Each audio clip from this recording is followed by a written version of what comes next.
And star 6 and 1 will get you in the queue. My name is Tim Yandel. I'm the CEO of All the Leads, and your speaker today is Mr. Corbett. Chad is my world traveling partner. And Chad, what's up with you, bud? I am in the hayfield this week, so making hay while the sun shines. Or wishing the sun would shine. Yeah, in my other remote office. So, guys, this is role play call number 21. We do record these. They're archived both in our Facebook page for non-subscribers.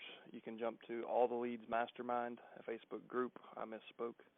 So All the Leads Mastermind, and it'll be posted there along with others. If you are a subscriber, go to Subscriber Portal. On the left, you can click Conference Calls and the blue button Access Call Archive, and you can find these calls. So if you're just getting started, one of the best ways to build up confidence to jump on the phones is to actually go through some of the past calls. We've had some really good ones, and I would like this one to be really good too. So star 6 and 1 to jump into the queue. The whole point of these calls is to basically for us to share with each other what is working, and what challenges, and bring your challenges to the.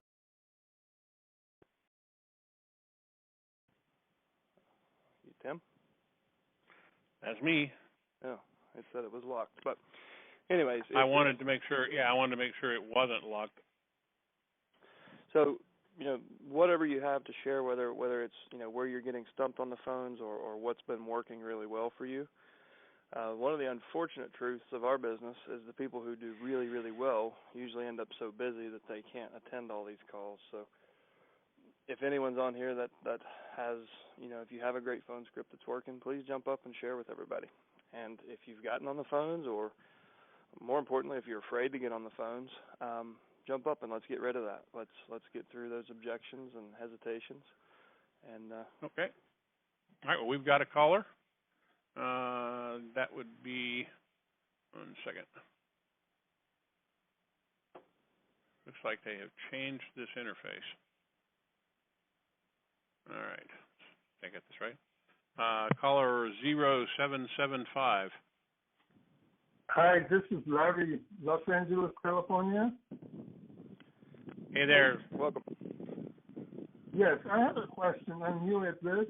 I'm wanting to mail out to attorneys postcards regarding my service, and I was wondering if I can see any samples of postcards, or you can give me any information about what's effective postcard to mail. Okay, yeah, I'll answer your availability of I'll just tell them where to get samples. If you'd like some samples, just send something in to support@alltheleads.com and request that we send you a few, and we'll do that. And Chad, you answer the rest of his question. That's what I was going to say. Okay. Yeah. Well, how about your opinion of what to put on the postcard? So that's with all due respect, that's kind of outside of the scope of a role play call. We handle things like that on our Thursday calls. So on Thursday at 1 p.m. we have our mastermind call.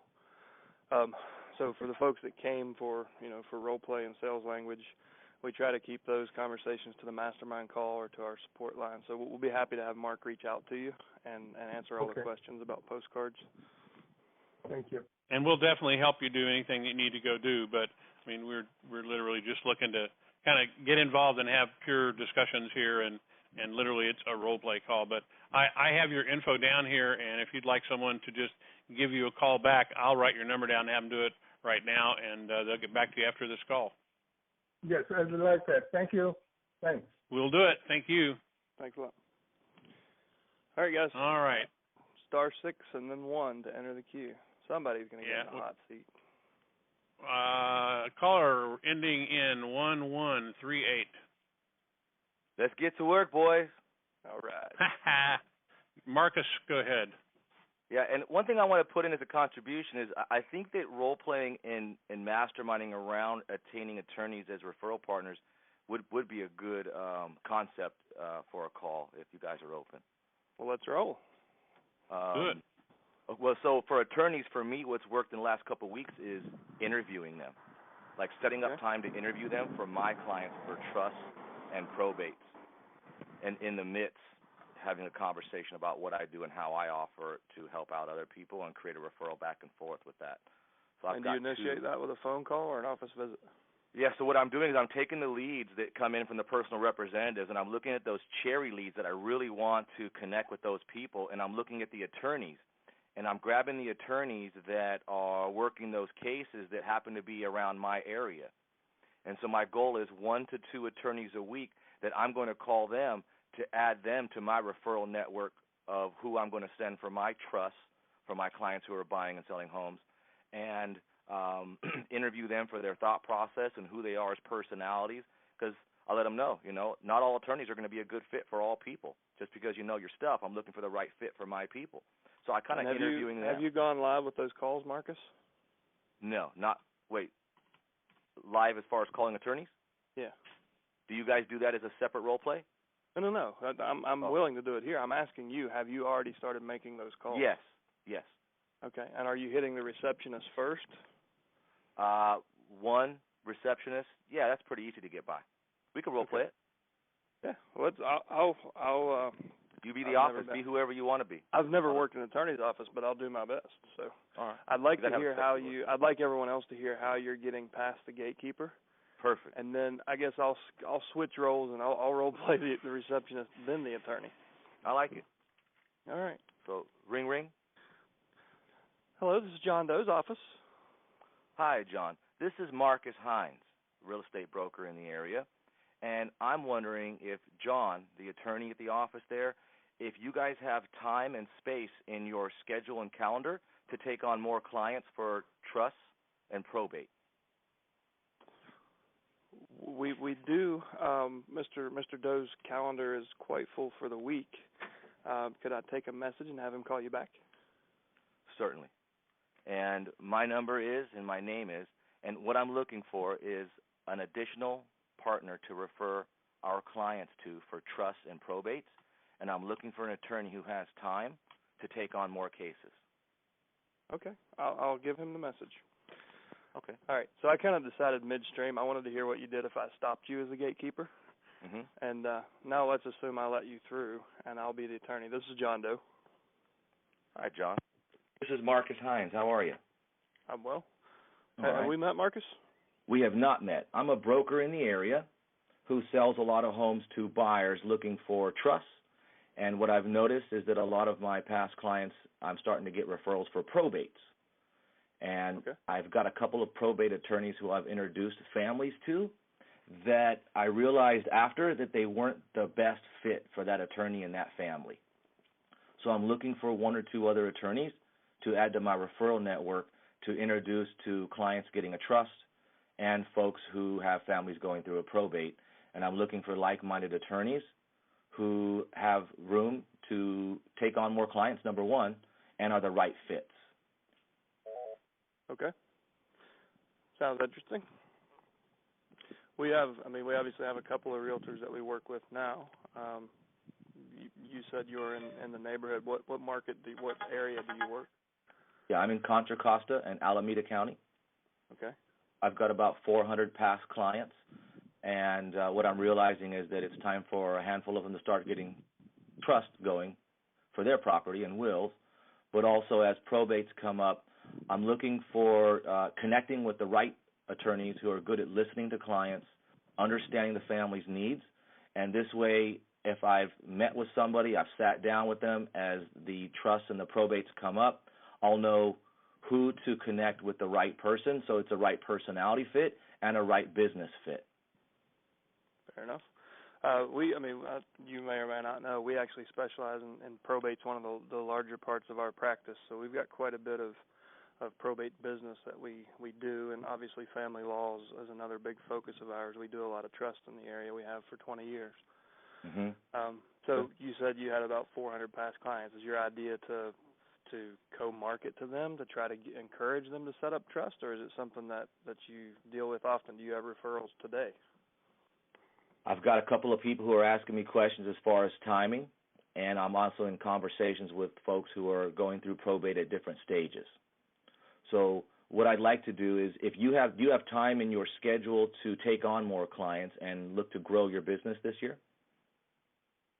I mean, there's always time in the schedule for billable hours, right? Okay. And do you have a team to help you in case you're out of the office and someone needs something that they are, worried about or stressed out about? Do you have someone to help you out there? We do. I have partners in the firm. We have paralegals. We're fully staffed, and we're here at least 60 hours a week.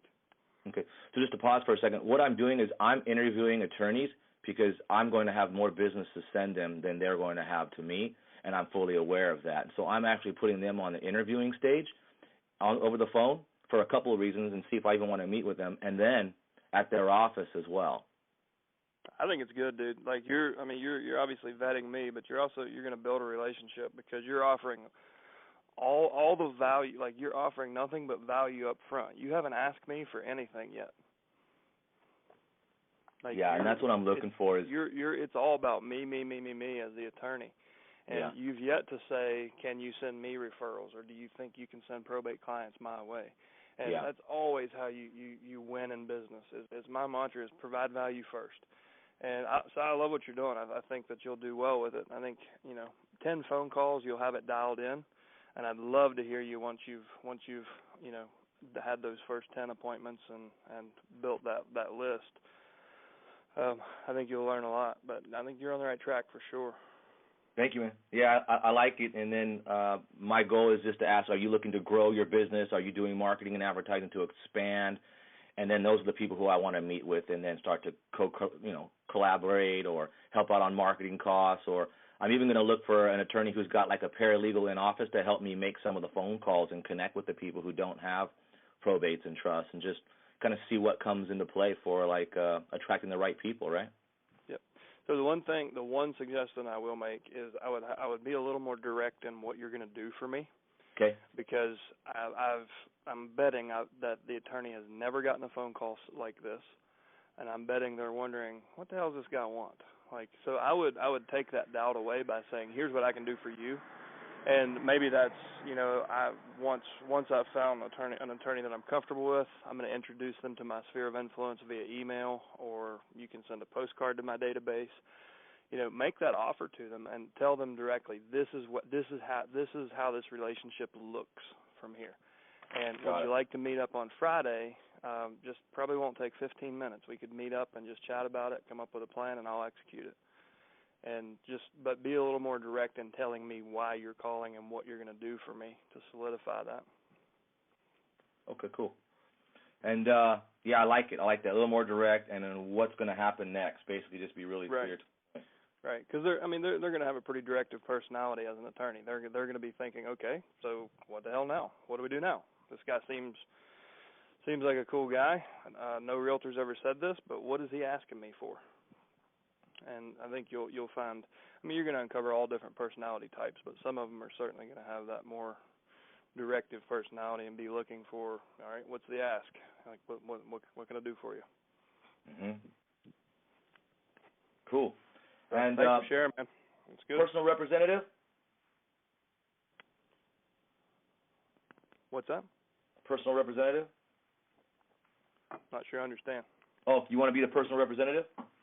Oh, we're going to role play something different? Yeah, man, let's get to work, brother. All right. You call me. So, ring. Hi, this is Chad. Hi, Chad. Marcus here, Marcus Hines. I had sent you folks a letter regarding some services and some help that I offer folks that are embarking on a probate journey. Yeah, Marcus, I don't know, man. We got so much mail. I don't even know. I don't know which one was yours. You got a lot going on. We're not sure where to start right now. Just thanks for your call. Okay. I didn't want to bother you. I just didn't want to miss out on a chance to offer you any help around any hurdles or anything that's going on in the probate that you're challenged on right now. Is there anything going on that I can help with? Is there anything going on? If you're familiar with probate, I'm sure you know the answer to that, Marcus.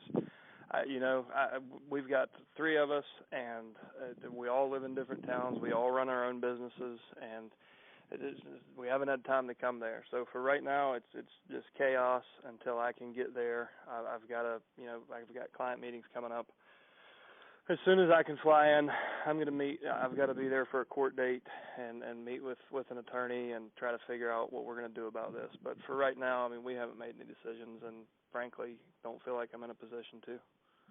One of the things you mentioned was you got some meetings and some appointments when you do get to town. Are you going to be meeting with attorneys and figuring out what are the next steps for the probate? Yeah, we have a probate attorney, and you know, he's been helpful up to a certain point, but I realize, I mean, we're just one of the files on his desk. So there's, you know, we've got to look at what we're doing. I don't know how to move life insurance, and Dad had a stock portfolio, and there's just a lot of unknowns, and this is the first time I've ever done this, so I just, you know, there's a lot we've got to do. I mean, what is it that you guys do, anyways? You say you work in probate. I mean, what exactly do you guys handle? So Chad, in listening to your responses about the meetings that you're going to be meeting with and the attorneys, and this being the first time you've gone through a probate, is what I'm hearing is that it's kind of stressful and feels a little overwhelming to you.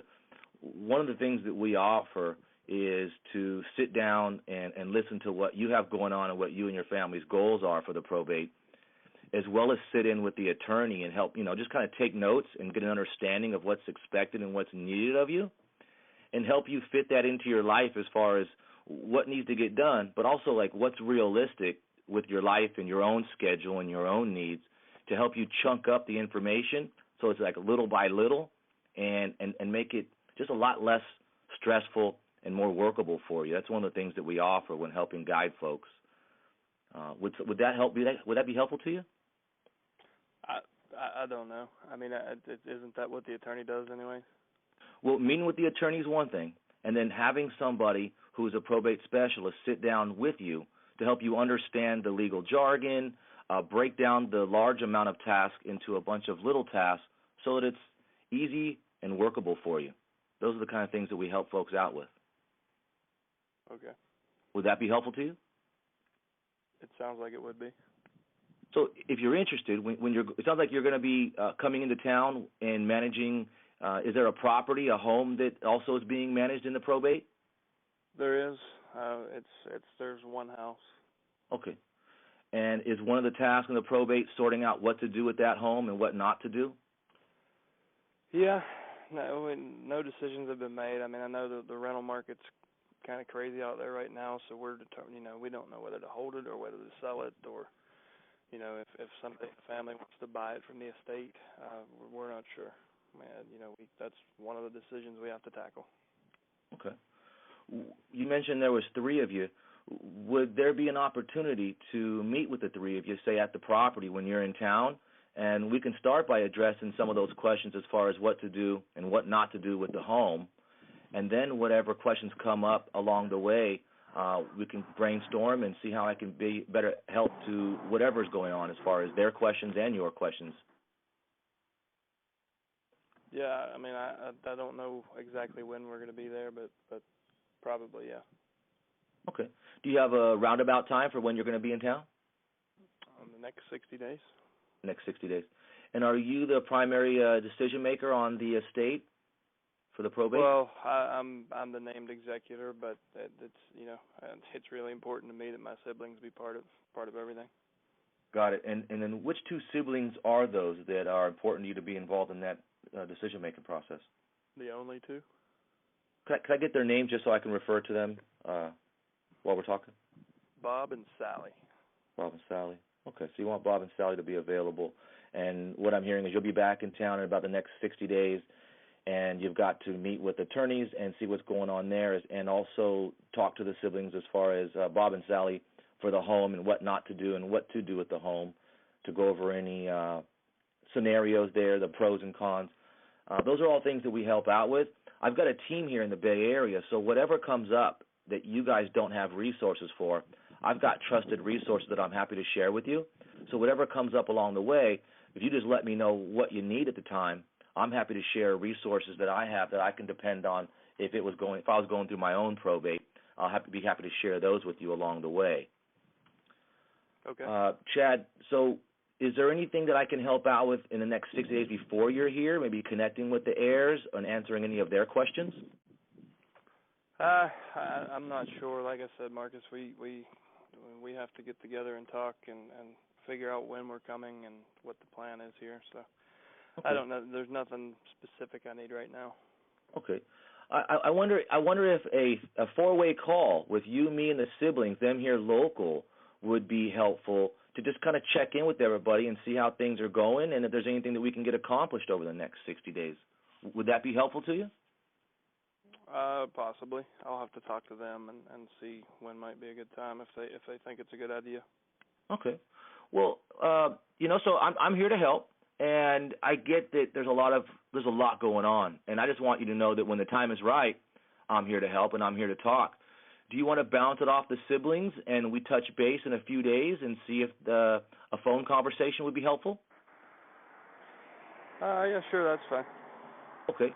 How about we touch base, say, Saturday morning this week, and if you want to touch base with them and see if that works and find a time that works for everybody, and I can check in with you on Saturday morning if that's helpful. Yep, that's fine. Fair enough. 10 a.m. Saturday? Sure. Okay. All right, so I don't know, Chad. My gut instinct just told me just to be a resource when the time was right for them, but let me know. What do you think? Well, so here, before I'm ready to burst with feedback here, but before I say anything, I want to hear what your strategy was all along. So you obviously had it was well thought out. Your level of service is really good. You're moving me slow through the process. But before I critique you for that, tell me how you saw that unfolding, and what your plan was, because I think you were being pretty deliberate about it. Yeah. So what I sensed was that he's got a lot going on, and yeah, he's in charge, but he's not making any moves without Bob and Sally, and that they're all a team in this decision-making process. And my goal is that since I can't talk to Sally and Bob, that when he talks with them, that he's met somebody that could be helpful and could be a resource and worth a conversation. And that's all I wanted to plant as a seed was that, I've got help. I'm not just looking for any intentions on mine, but I'm worth a conversation with all the decision makers and just see if I can just set that up as the next step forward. Have you ever finished a day and had stuff left undone? Yeah, most days, huh? Yeah, and that procrastination, was it usually because something was uncomfortable or unpleasant? Sure. All right, and is anything about selling you, a guy he doesn't know and doesn't quite trust yet, selling you to his siblings, do you think that might be procrastinated on? It could be. So my biggest suggestion is get to the point quicker. Okay. And don't ask him if he thinks it's a good idea if you do a four-way call. I was waiting for you to bring that back around, because if you let me go 60 days, I'm probably going to have somebody else help me. Not because you didn't provide an excellent level of you didn't offer me an awesome level of service, but because you weren't direct enough in saying, here's what I can do for you, John. So my advice to you would be a little more direct, and like when you pick up the phone, say my number one priority is to first set a phone appointment with the decision makers. If the person I speak to isn't that, if in that scenario where if they can't come to town and they're not willing to make decisions or meet with you in person, at a minimum you need to go for the phone appointment. And I threw you the objection that I always hear is, well, let me talk to the other two, and then you let me go, and you pin me down for a Saturday call that I probably won't answer. What I would recommend in place of that is I would have pinned me down with a tentative appointment. Well, listen, John, I know everybody's busy, and you guys said you all own your own businesses, so I am too. I'm going to go ahead and give you a spot on my calendar on Saturday at 10 o'clock as a tentative call. If you guys can't make it, just let me know by Friday afternoon, and we'll move that. What I'll do is I'll get your email and send you a conference line so we can it'll be really simple. We don't have to worry with three ways or anything. We'll just call into a conference line. And the whole point of that is just kind of introduce this, everything that we can do for you guys. And the reason I think it's so important for you is in the next 60 days, I think you're going to be really surprised at how much we can accomplish on your behalf if you decide you'd like our help before you guys get here.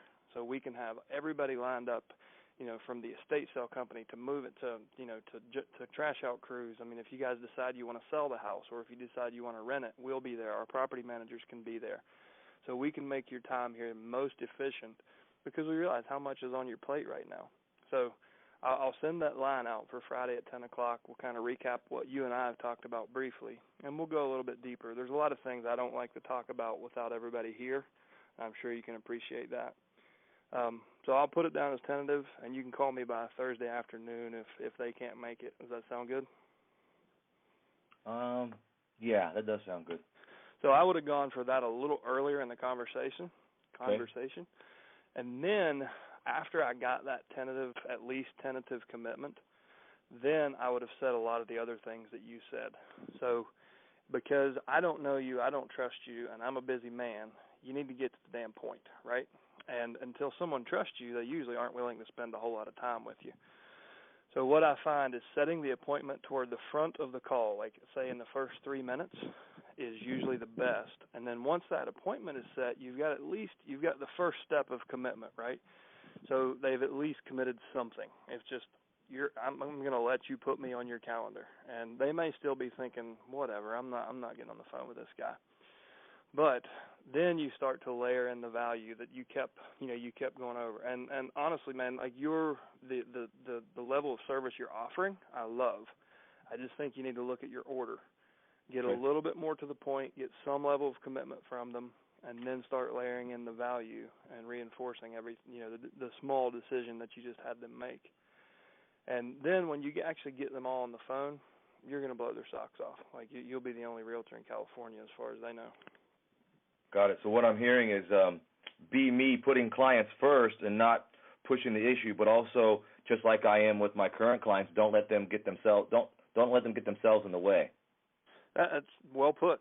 I mean, I call it probate quicksand. It's a really uncomfortable situation, and you get them to the edge of their comfort zone by asking for an appointment, asking them to make decisions, no matter how big or small. They usually recoil, and they give you false objections. And if you feel, and I tell this to people often, ask yourself, are they better off having this phone call with me than not? Or are they better off having it with me than somebody else? And if you can answer yes to that, then get the damn appointment. Because you should believe, and I honestly believe it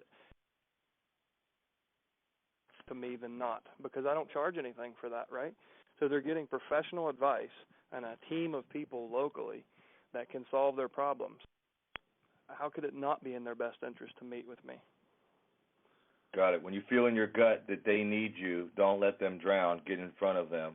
That's right. And be a little more. And that's coming from a very low pressure salesperson. Like I don't ever pressure people to sell, but if someone's standing in their own way, yeah, I'll grab them by the hand and pull them out of the probate quicksand. Yeah, I got that. I like it. Chad, the only thing I was going to add, at one point in there, you asked him a very pointed question that you're going to hear very frequently, which is, well, can't my attorney do all of that? And you at that point need to at least have something in your quiver that says what's the differentiator between you and an attorney, and even the best attorney can't offer what you can because of your experience and expertise and all the things that can be an issue, like the personal property that remains in the house, the condition, is there an estate sale, deferred maintenance, clean up, spruce up, all that. And if you can find a way to work that into that conversation at that point, you've answered that question. You've also put stuff in his head that he said, oh, I didn't think about all that myself. And he did it very quickly by answering that one question that you're going to hear a lot. Right, and that's something I forgot to cover, Marcus. I don't know what I don't know. I told you it was the first time I was in the probate process. I told you I was overwhelmed. And the other thing that I wanted to put in there, in the very beginning, I wanted you to use the feel, felt, found. So validate the way I feel. Tell me how your other clients felt, and tell them that they found you were like the solution to that problem, that stress. So I understand how you feel, John. I mean, honestly, most everyone that we meet in your situation has felt the same way. But what they found is when they really understood what we could do and let us put a strategy together and kind of implement that and take most of it off their plate, they couldn't believe that somebody was here locally to do that for them. because it made it so much easier for them. So don't feel bad. I mean, it's kind of the beginning of the process for us because most people are in your situation. So validate how I feel. Let me know that I'm not alone because I'm under a lot of stress. And then start to unfold some of those problems that I might not even have thought about yet. Like, how in the heck do you sell 4,000 square feet of personal property? You know, that might not be something until I step through the front door and go, how in the heck are we going to get this house empty? I might not understand the magnitude of that. So use some of those, you know, those pain points to demonstrate how you can take away the pain before he's even thought about it. And this happens all over, you know, if you think about, you know, draw a circle around where you are, this is happening every day in you know, not far from you, that these discussions are happening and people are having to deal with these issues. And nobody really knows what to do with it until the first time you've ever done it. Nobody who's appointed an executor, typically they've never done it before, and they don't want to do it again after they've done it one time. Yeah, and so, you know, it just is that way. So you can help. Imagine, you know, somebody wanting to renovate their house for the first time, and they don't know a contractor, and they don't know a painter, and they don't know the air conditioning guy.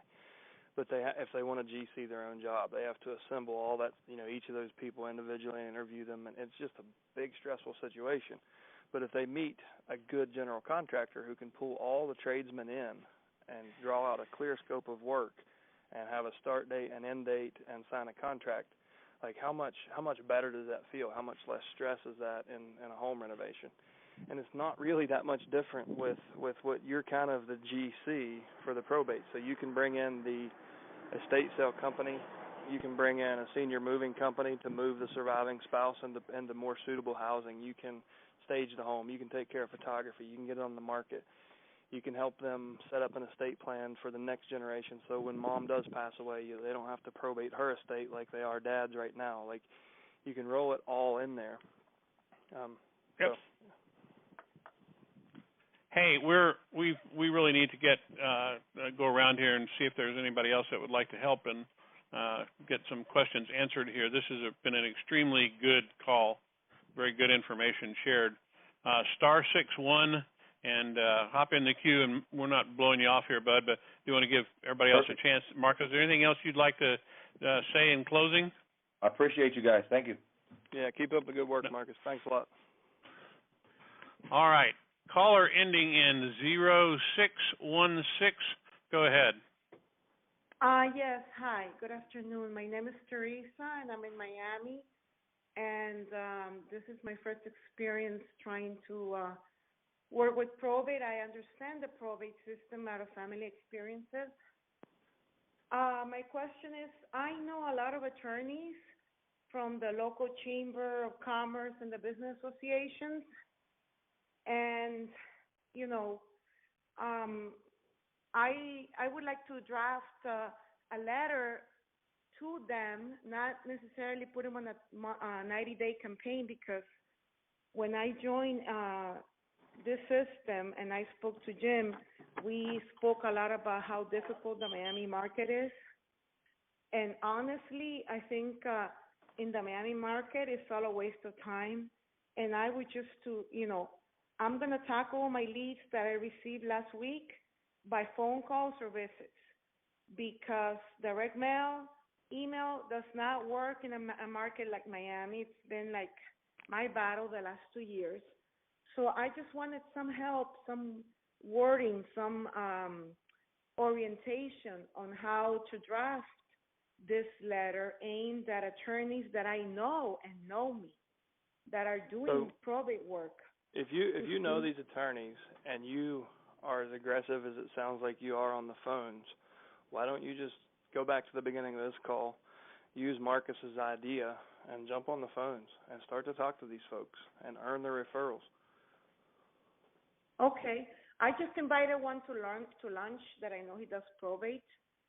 And yes, I mean, I just don't think the mail system and the email system is going to work in Miami.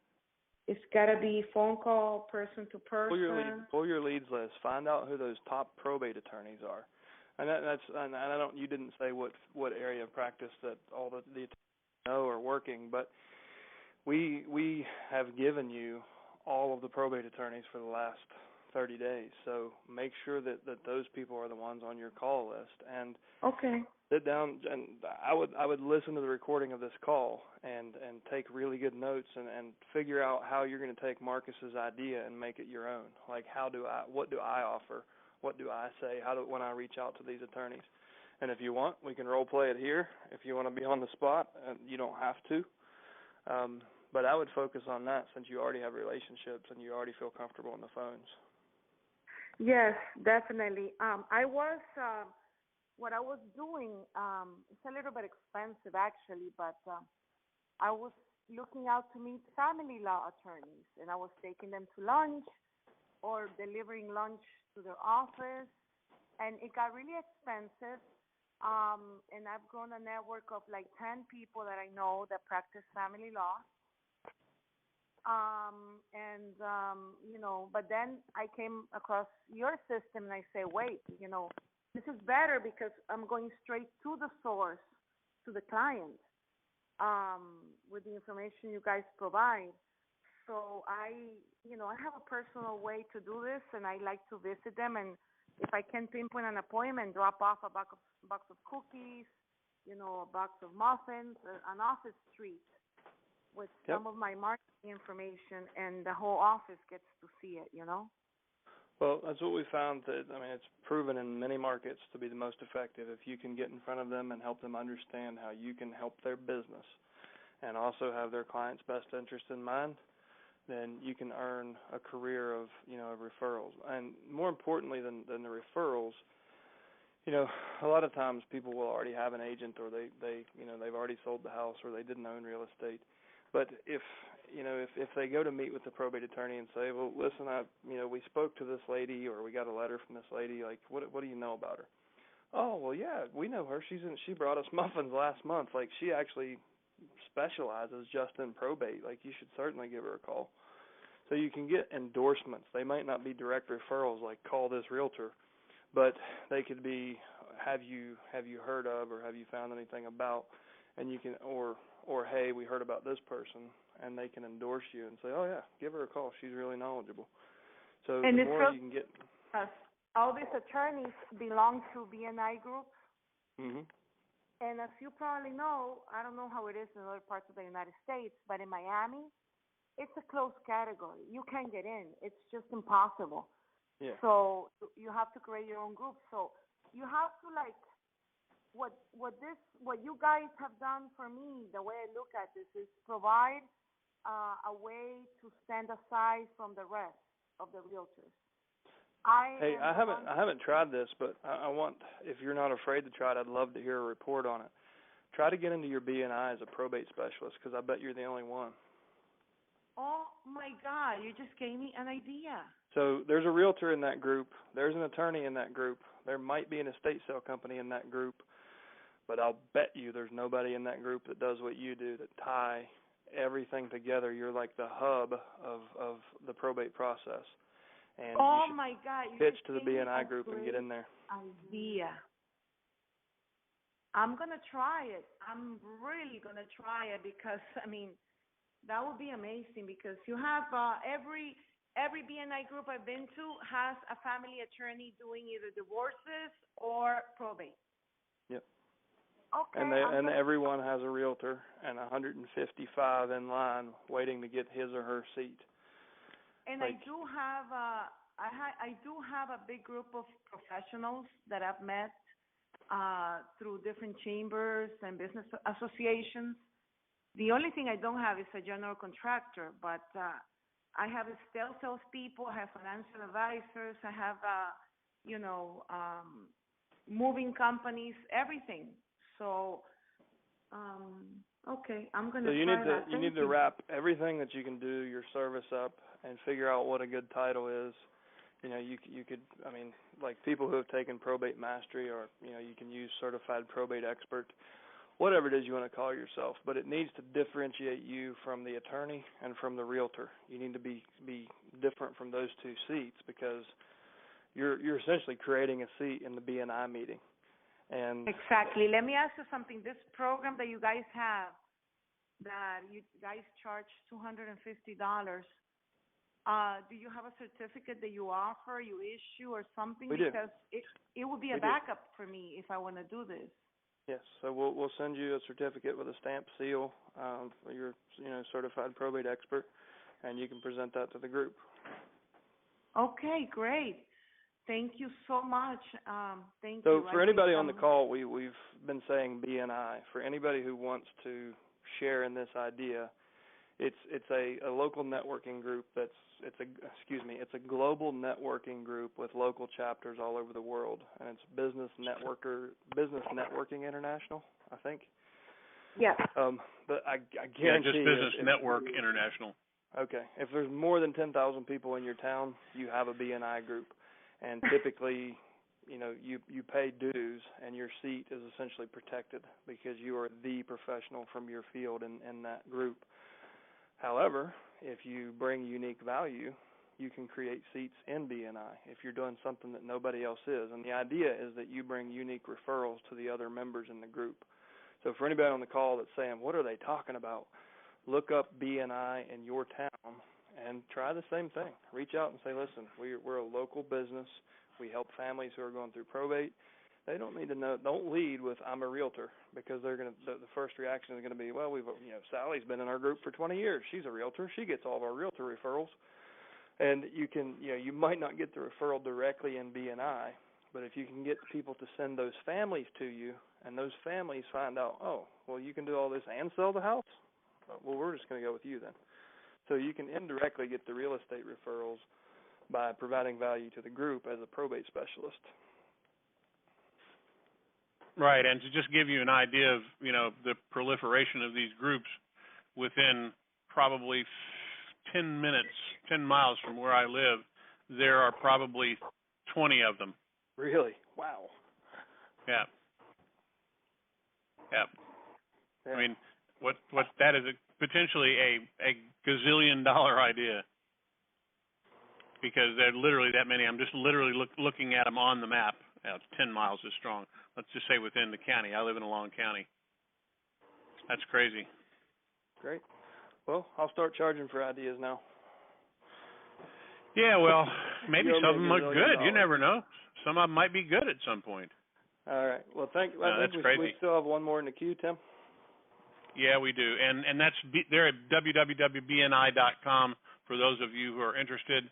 And Teresa, good luck, and we'll hear from you again soon, I hope. Phone number ending in 0377. Hey, this is Gabe. How do you hear me? Hey, Gabe. Hear you fine, man. Sorry we took so long to get to you. Oh, not a problem at all. Actually, when I got into the queue, you were talking to Marcus, and there was something that I missed. The call signal went down or something, and I just wanted to clarify that, and I think you may have clarified it on this last caller just prior to me. You said when we're talking to the families, we want to let them know how we're different from attorneys, what differentiates us from attorneys, and why they want to work with us. And what I gathered, basically it kind of folded into what the last caller was, being an expert in probate and being the hub and having all of the different avenues to kind of help the family through the situation. Is that correct, or was there something else? No, that's pretty much right on. I mean, you're the hub of being the services provider and being able to lay all of those things out for them, and that's what sets you apart. And I want to clearly define one point that you just made. It's not really that you're all the things the attorney isn't. That's why you work in parallel with that attorney, that both of you together are what they need, and they need you as well as an attorney, and they need you maybe even as well as, in the minds of a BNI group, another realtor. You're literally a probate specialist, and your job is the coordinator of all those services as opposed to simply coming in as a realtor. Okay, excellent. And was that the number one question that we would get? You said, like, what are we? What differentiates us from others? Is that what the question was? I don't say it's number one, but it's definitely one you'll hear. Go ahead. I'm sorry, Chad. It might not necessarily come in the form of a question. It's more of an unspoken objection. So it's something that you want to do to insulate yourself against other competition that you may or may not know about. So it's something you want to roll into the conversation just because they don't know what they don't know. If they haven't thought about it, well, then they might not think about it until they get off the phone with you. So you always want to help them understand, the key points that we stress in the beginning of the conversation: who you are, how you got their information, what specifically you can do for them, hopefully that others can't, and then ask them a question. And that's what we try to stress on the front of the conversation so they kind of know what it is that you offer. Excellent. And if Excellent. you want, sorry, go ahead. If you want, we can role play through that. It is a role play call. That would be excellent. If I would be, let's say, the family member, and then you say what I should say. Okay. Well, in the interest of time, we'll get through the first, and you can kind of hit me with the objection of, well, the attorney's helping us, or isn't that what the attorney does? I think is what I hit Marcus with. Okay. Yeah. Exactly. All right. And sorry, was your name Blake? Gabe. Gabe. I was way off. So listen, Gabe, it sounds like we could really help you out. I mean, most of our clients are kind of in the same position that you are. It really helps us. It's helpful if we start with, kind of sitting down with all the decision makers and kind of talking about what all it is we can do to help. Would Friday at 5 be a good time to maybe put together a conference call with everybody? Friday at 5, yeah, I think I could probably pull that together. I thought you were going to hit me with the objection of the attorney's going to do it. He's just so convincing, Chad. He just wants to work with you right now. Help me. Come on over, you, buddy. Gabe. Yeah, exactly. How about Friday at 9? No, just come lift me now. Hit me with the objection of, well, our attorney's going to help us. Yeah. So, I don't know that we really need your services. We're talking to an attorney, and I don't know who you are. And it's just a lot of stuff that I don't understand about this. So it concerns me that a stranger is reaching out to me regarding this. Oh, fair enough. I can appreciate that. I mean, honestly, Gabe, most of the clients we work with feel exactly like you do in the beginning. They don't trust something that sounds too good to be true, and I can't fault you for that. What they find is when they kind of sit down and realize that we're going to go well beyond the scope of what the attorney is going to help you with, including if there is real estate, getting that cleaned out, ready for market, even as much as getting the property sold for the highest amount of money. A lot of folks don't really expect us to do so much front-end work, essentially for free, to get paid in the end if we do what we promise. So I can appreciate that. I do think it's in your best interest to sit down and have a professional conversation so you understand who is in your community and what they do have to offer. We can do that in person if you'd rather meet in person, but I know that some of the decision makers are out of town. That's why I offered a conference call. So do you think on Friday at 5 we could take a few minutes and see if you guys have a reason to trust me and see if I might be able to help you? Yeah, absolutely. That brings some information to light for sure that I didn't even consider at this point. Yeah. So I use Feel Felt Found to show you that I'm no stranger to this.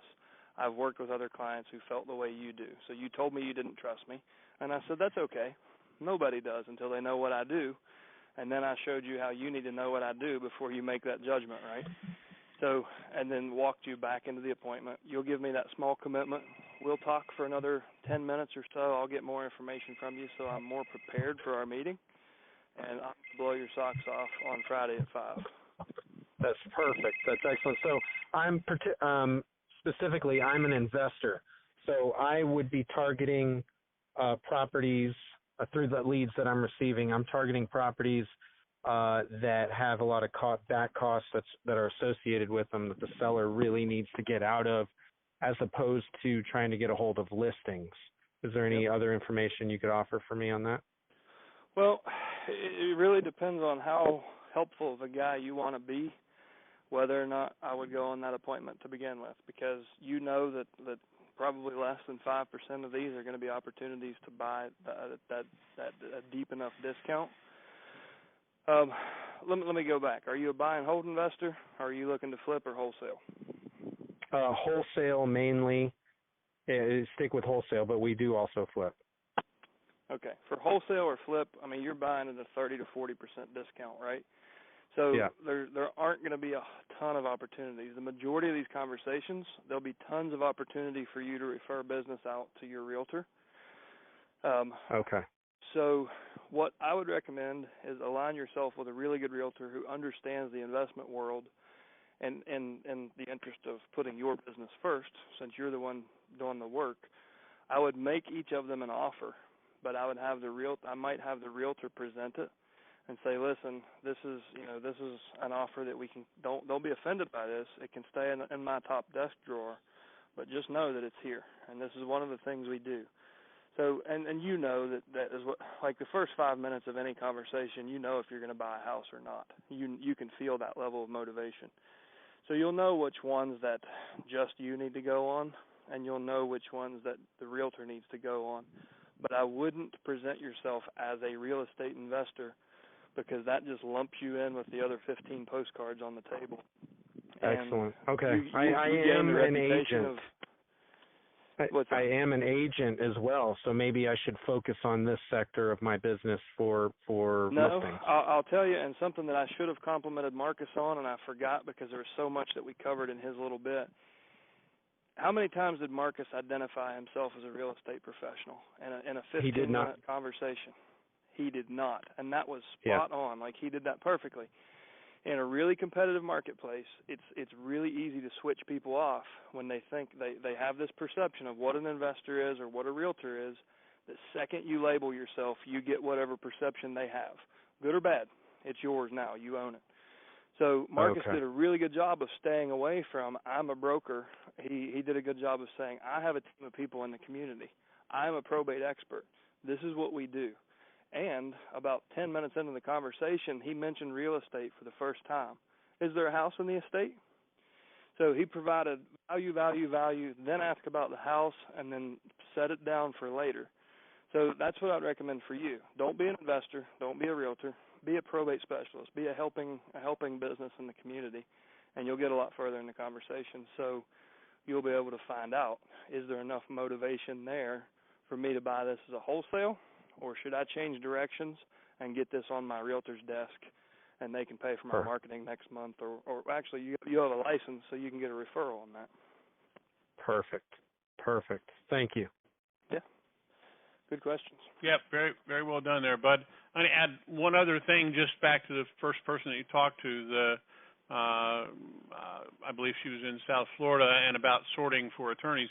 Very simple, just to pull your lead list into Excel and go and sort on the attorney column, and where you find those clumps of attorneys, that's where you want to maybe focus some love on going and meeting with those people and developing them as your attorney referral group that you work with. And there's the same point that Chad is making in terms of how you want to talk to the residential opportunity that's there. That's the same thing the attorney's going to want to know about what you bring to the table in the same exact differentiated way. So if you get it down appropriately dealing with that group, the attorney also wants that, because you're blocking him getting paid. The sooner that gets all done and buttoned up, the faster he gets all his money. And I'm not saying it's all a mercenary transaction there, but his whole role is to settle that estate. And if selling that house or property is going to be part of that, anybody's going to help him do that quicker and really do it well and give him no heartache along the way is what he's looking for. So sort that list every time you get it and take a look, and make that part of your effort. Excellent. Thank you guys so much. Okay. Chad, you got anything else you want to kick around? It's 2:55.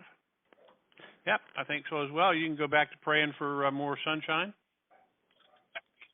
All right, well, guys, thanks so much. I mean, great new content today, new scenarios, and appreciate those who are willing to jump in the hot seat. And for everybody else, get ready. Next month, the first Wednesday of each month at 2 p.m. And for the infamous Sullivan close, take something you heard today, an idea like the BNI group, and go put it into action, and come back and actually come tomorrow to our Thursday call at 1 p.m. and share your success stories. Thanks so much. Make it a great day. Bye now.